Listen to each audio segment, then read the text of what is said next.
Jonathan Roumie had been preparing for this interview for weeks. It wasn't just another press event. It was meant to set the tone for a new chapter in his career. He arrived before anyone else. The building was still locked, the air crisp, with early sun, and the only sound was the distant hum of traffic waking up. The parking lot felt like a buffer between the real world and the performance space inside. Polished floors, timed sound bites, perfect lighting. He parked in the far corner to enjoy a few quiet moments. He liked starting his day without eyes on him. No makeup, no mics, just stillness. A silver Tesla rolled in slowly and parked a few spaces away.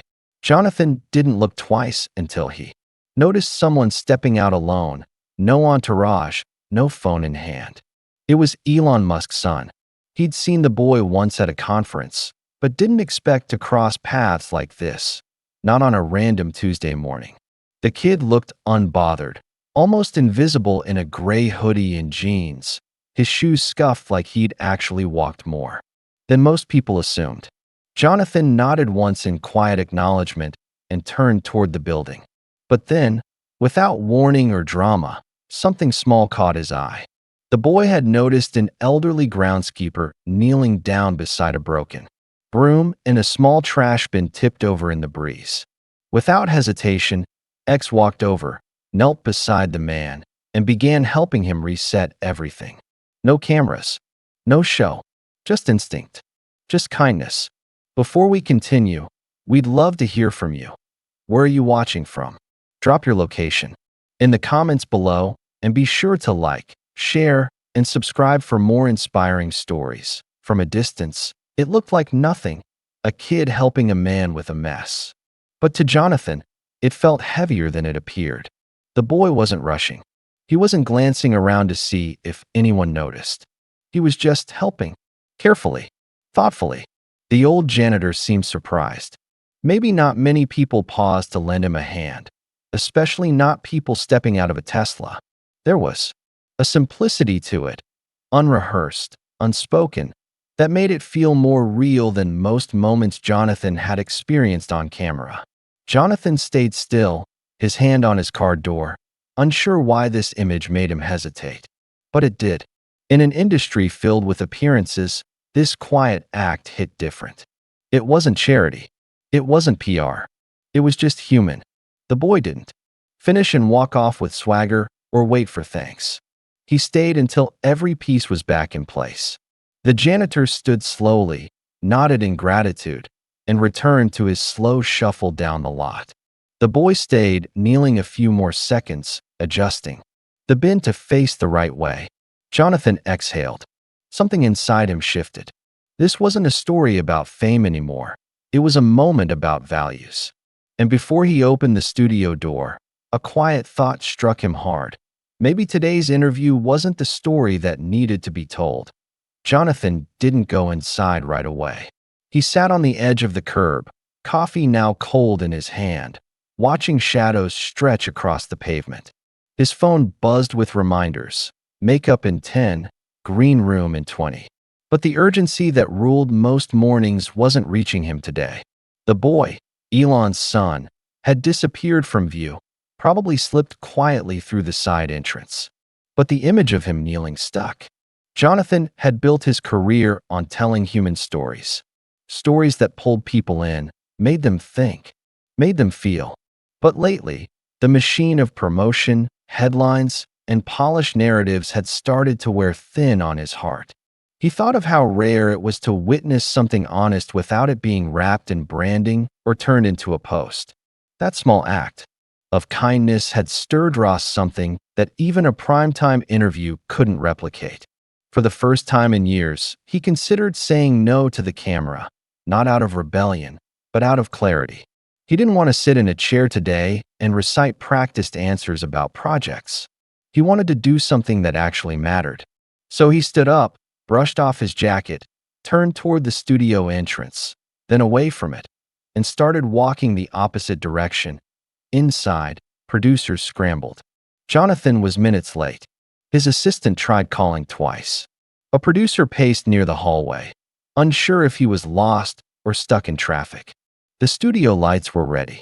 A makeup artist stood waiting with a sponge in hand, a team rehearsing last minute. Questions in earpieces. But the chair stayed empty. Jonathan wasn't in the restroom. He wasn't in the green room. And slowly, the weight of uncertainty began spreading through the team. Meanwhile, Jonathan walked alone down the side street beside the studio, phone in his pocket, silence in his head. He passed cafes opening, kids riding bikes, a woman walking a dog. Life happening, unrecorded. It felt right. It felt like the kind of moment he hadn't had in a long time, one that didn't need a headline. The pressure to show up was heavy, but it no longer outweighed his instinct to protect what he had just witnessed. Some might say walking away from that interview was a mistake, but to him, staying would have been the real one. In a world chasing cameras, he decided to chase meaning. 2 hours later, Jonathan finally picked up a call from his publicist. Her voice, though professional, carried tension. She asked simply why. Not angry, just confused. The world was waiting, and he hadn't shown up. Jonathan explained it as best he could. The parking lot, the janitor, the boy, the decision to choose that truth over the polished one. There was silence on the other end of the line, followed by an unexpected reply. That actually makes sense. For once, someone didn't try to spin it. No damage control, just acceptance that maybe something real had happened. Jonathan offered to write a short reflection. Not a press release, just a story. A window into the moment that changed his mind. His publicist agreed, then added something unexpected. That might be the most valuable story you've ever told. He hung up, sat at his kitchen table, and opened a notebook. No script, no bullet points, just memory. He began to write, not about fame or TV, but about quiet moments, unnoticed kindness, and the choice to pay attention. The truth wasn't unbelievable. It was simple. That's what made it matter. Jonathan's notebook filled slowly. No rush. Each sentence a memory, each paragraph a reflection. He wasn't writing a statement. He was reliving a decision. He described the silence of the morning, the way the kid moved with purpose, and how small kindness carries disproportionate weight in the real world. He wrote about the janitor too, not just as someone helped, but someone who represented the thousands unseen every day. As the ink soaked into the page, Jonathan realized this wasn't just about skipping an interview. It was about reclaiming something lost. For years, he had spoken about empathy, humanity, and presence, but this was the first time he'd chosen it over visibility. The story wasn't viral. It wouldn't spark headlines. But in his bones, he knew it would land where it mattered, the hearts of those who needed it. He thought briefly about the boy. Did he know what he had done? Or had it been so second nature that it never felt like a thing to begin with? Either way, that act had altered something. In Jonathan's schedule, in his priorities, maybe even in his career. The story behind the story wasn't dramatic or unbelievable. It was believable. That's why it had power. And in a world saturated with noise, sometimes belief in the quiet truth is the loudest thing you can choose. Later that evening, Jonathan sat down and typed a short message on his phone. No PR polish, just sincerity. Hey, I saw what you did today. Just wanted to say, it meant more than you probably realize. He paused before sending it. He didn't want to make it weird or turn it into a lesson. It wasn't that kind of moment. After rereading it once more, he hit send, then placed the phone face down, choosing not to stare, not to expect. Whether or not the boy replied didn't matter. The message was a way of honoring what he'd witnessed. As he sipped his tea, he thought about how few things lately had felt meaningful without being monetized. This one act broke that pattern. It was untouched by cameras, networks, or curated content. It was raw. Maybe that was the real interview. Not on a couch in front of lights, but watching someone's true self when no one was looking. That quiet integrity reminded Jonathan of what inspired him to begin his career. Not fame, not features, but the impact of everyday decency. And now, more than ever, he wanted to make space for more of it. Hours passed. Jonathan didn't check his phone obsessively. He let the moment breathe, went on with his night, made dinner, played old jazz. At 9:42 p.m., the phone buzzed softly. One message. Short. Uncapitalized. From X. Didn't even think about it. Guess it's just how my mom raised me. But thanks. That's kind of you to say. Jonathan stared at it for a long moment. The simplicity of the reply made it even more powerful. No hashtags. No philosophy. Just upbringing and instinct. The most human explanation you could hope for. He smiled and replied, "That's the part people overlook. How you're raised shows in the small things." That was the end of the conversation. No likes. No thread. Just mutual recognition of something good, left untouched. Jonathan closed his phone, feeling more fulfilled than if the day had gone exactly as planned. Some days are shaped by contracts and call sheets. Others are shaped by parking lots and small decisions that go unseen. This was one of those days that didn't. When news spread quietly the next day, Jonathan Roumie had canceled the interview. No reason given. No reschedule announced. Speculation buzzed. Was it health? Conflict? Strategy? But those who knew him understood. Jonathan rarely moved without meaning. And those close to him knew he had found something more important to do that day, even if it was never publicly explained. Sometimes silence speaks louder than explanation. A man who spent his life telling stories had chosen to keep one for himself. In that silence, his fans wondered. Some were confused, others inspired, but most respected the choice, trusting it came from something real. Journalists asked, producers sighed, but no headlines mocked him. There was a strange calm around the decision. That calm came from alignment of values, not optics. And it's rare enough to feel sacred in an age of noise. For Jonathan, it wasn't about the platform. It was about what he would have been saying on it. And the more he thought about it, the more he realized what X did had already said more than he ever could. Sometimes the best way to elevate a moment is simply not to steal it. A week passed. Jonathan returned to normal life, meetings, scripts, commitments. But he moved a little slower, noticed things a little more. A woman holding her daughter's hand across the street. A teenager giving up his seat on a bus. Small things. He wondered how many of them went unseen. How many stories walked past us daily, ignored because they didn't come with headlines. That moment in the parking lot had made him see clearer. Not about fame, but about presence. He started carrying a small notepad again, jotting things down that moved him, not for a show, just for himself. One page simply read, "Not all heroes are loud. Some just help without being asked." That wasn't a script. That was truth, one worth remembering. And in a world obsessed with being seen, Jonathan found peace in watching quietly, learning from moments too small for the spotlight. He hadn't missed anything by skipping that interview. In fact, he probably gained more than he expected. Because sometimes the story that needs to be told is the one that never makes it to air. Jonathan had once measured success by airtime, interviews, applause. But now his yardstick was changing, shaped by invisible acts, not visible metrics. Every day brought a new opportunity to notice the unnoticed, and he found himself more present in everyday settings. Grocery stores, sidewalks, parking lots. These weren't background noise anymore. They were stages of unscripted humanity. The world hadn't changed, but the lens through which he viewed it had sharpened. One morning, he passed a teenager holding open a door for a frail woman. She didn't say thanks. He didn't look back. Pure. That's what stayed with Jonathan. The simplicity. The absence of ego. The same thread he'd seen in Elon's son. He began to reflect more often, not just on what he did, but why he did it. He used to think his career required constant presence in the public eye.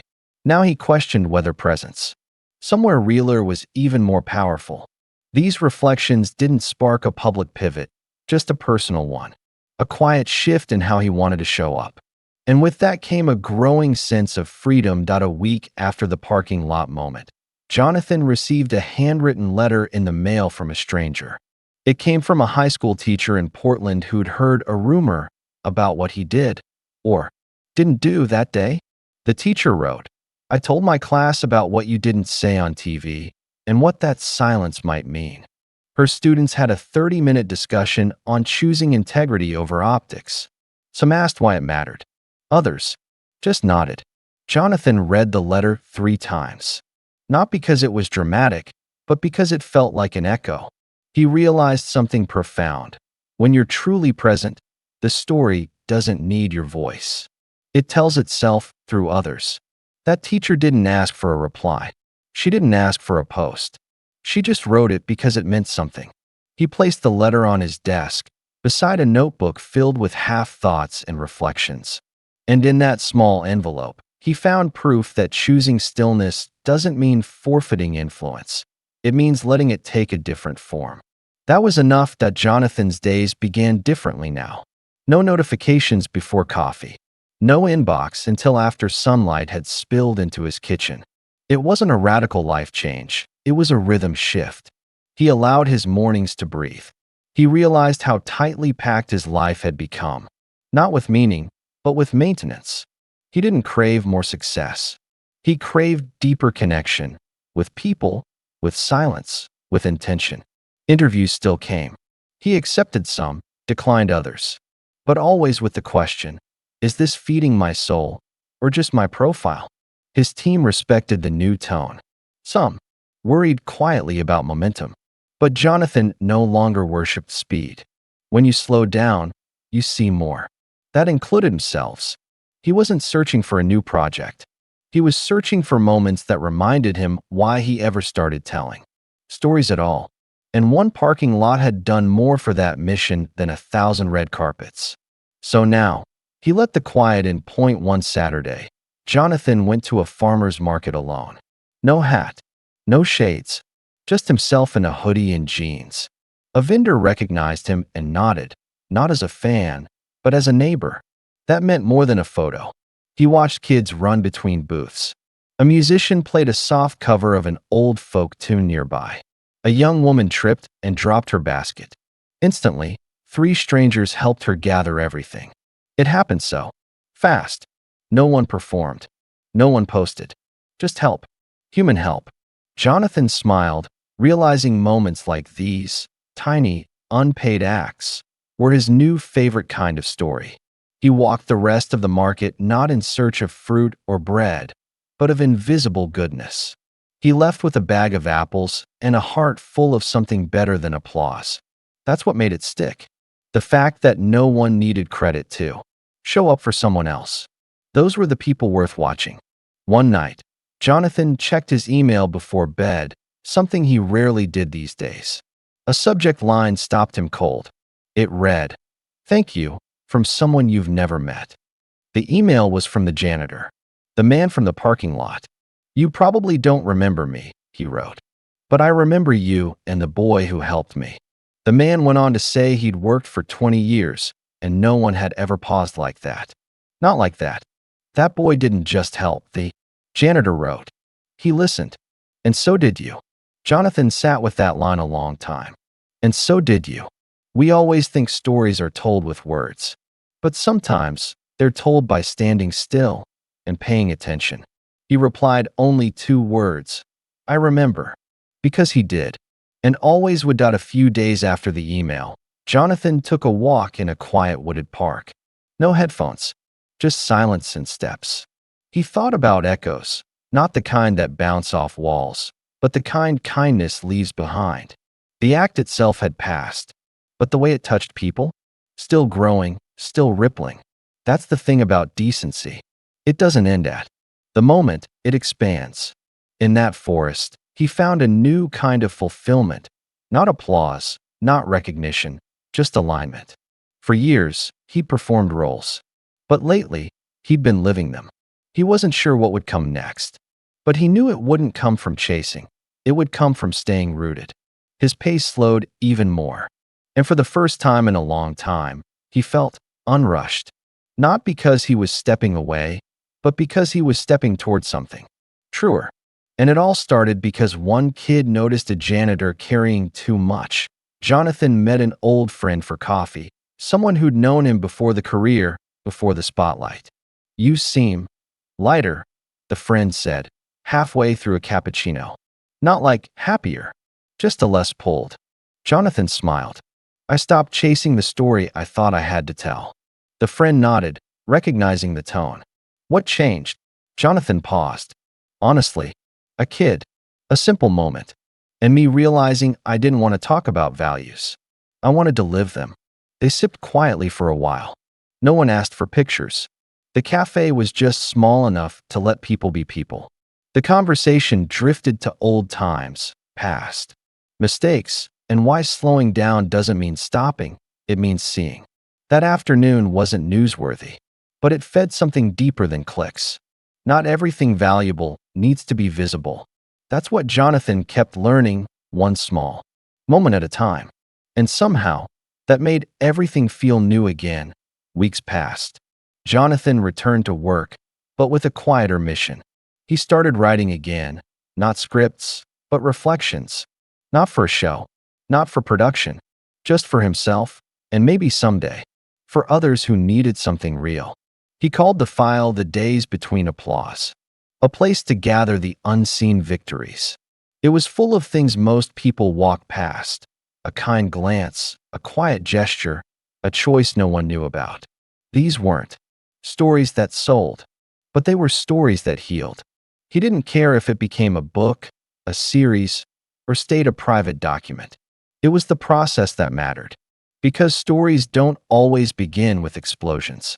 Some begin with gentle courage, and he'd seen enough to know the smallest acts often carry the biggest weight. He wrote every morning for 30 minutes. No pressure, no plan, just memory, gratitude, and stillness. That was the most honest work he'd done in years. An old friend invited Jonathan for a podcast. No cameras, no scripts, just conversation. He almost said no, but something told him this wasn't about promotion. It was about telling one true story. So he went. The room was small, the setup simple, just a mic and sincerity. They talked for an hour, about work, faith, fame, but mostly about how invisible acts shaped us more than big events. Jonathan shared the story, not as a headline, but as a quiet testimony. "The most impactful thing I did this year," he said, "was not speaking, not showing up where I was expected." The host didn't interrupt, just let the silence carry the weight. That clip never went viral, but in inboxes across the world, a few listeners wrote back, "Thank you for saying that." Sometimes one sentence in a quiet room reaches more hearts than a whole stadium. Jonathan left knowing he didn't need a stage. He just needed space for truth. Months passed. The world kept moving. New news, new headlines. But the memory stayed with Jonathan, sharp, clear, grounding. Not because it changed the world, but because it changed his world. He sometimes saw the boy in passing, still walking home, still just being himself. They didn't speak again. They didn't need to. The connection had already happened. Jonathan pinned a small reminder on his fridge, a kid's drawing someone sent him, showing a stick figure helping another. Underneath, it simply said, "Be kind." That image said more than words ever could. It wasn't art. It was truth. And whenever he doubted himself, his path, or his choices, he looked at it. Because all it takes to shift someone's direction is one decision to care. And for Jonathan Roumie, that decision didn't come from a spotlight. It came from a parking lot. What did this story teach you about the power of small, unnoticed acts of kindness? And where are you watching this video from? Drop your thoughts and location in the comments below. If this story moved you, please like, share, and subscribe to our channel for more inspiring stories like this one. Your support helps us keep sharing moments that matter.